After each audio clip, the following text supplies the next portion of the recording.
Matapos lumabas ang ulat sa ilang media outlet ang aligasyon ng pagsingit sa pambansang pondo o budget insertions, pinabulaanan ni Senate President Francis Escudero ang mga aligasyon at tinawag itong demolition job.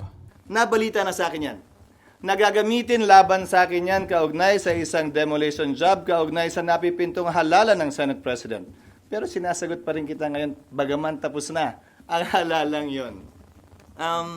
Kung iimbestigahan yan, dapat imbestigahan lamang. Nagsalita na ang Executive Secretary. Imbestigahan daw hindi lamang yung sa panahon ni Pangulong Marcos, pero yung mga nagdaang administrasyon din. Did you or did you not introduce... No. 150 billion? No, of course not. Kahapon sa kanyang sona, matindi ang banat ng Pangulo laban sa katiwalian. Mahiya naman kayo sa inyong kapwa Pilipino.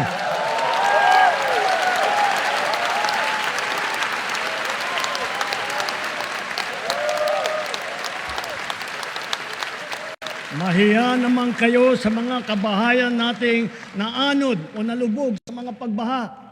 Mahiya naman kayo lalo sa mga anak natin na magmamana sa mga utang na ginawa ninyo na binulsan nyo lang ang pera. At bilang tugon sa sona ng Pangulo sa paglaban sa korupsyon, may ihahain daw na panukala sila Escudero para masolusyonan ang umano'y conflict of interest sa ilang proyekto ng gobyerno. Na ang layunin, ipagbawal up to the fourth civil degree of consanguinity and affinity ang sinumang mambabatas o opisyal ng pamahalaan, nasyonal man o lokal, na maging kontraktor o supplier sa pamahalaan. Para sa akin, klarong conflict of interest yun. Ang Senate Minority Bloc kasama ang ilang senador sa mayorya na sina Senador Kiko Pangilinan at Bam Aquino naghain naman ng resolusyon na ang layunin ay buksan sa publiko ang lahat ng deliberasyon sa Bicameral Conference Committee.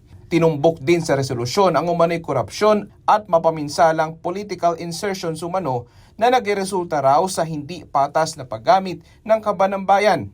Pagka may Bicameral Conference Committee, dapat hindi closed door. Dapat even civil society is allowed, even those concerned are allowed. Hindi pa pwedeng isang tao lang ang BICAM.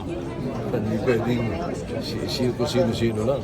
Nag-caucus din kanina ang minorya sa Senado sa unang pagkakataon at madalas daw sila magpupulong para masigurong matatag ang kanilang paninindigan at nakatutok sa pagprotekta sa interes ng publiko ang kanilang trabaho.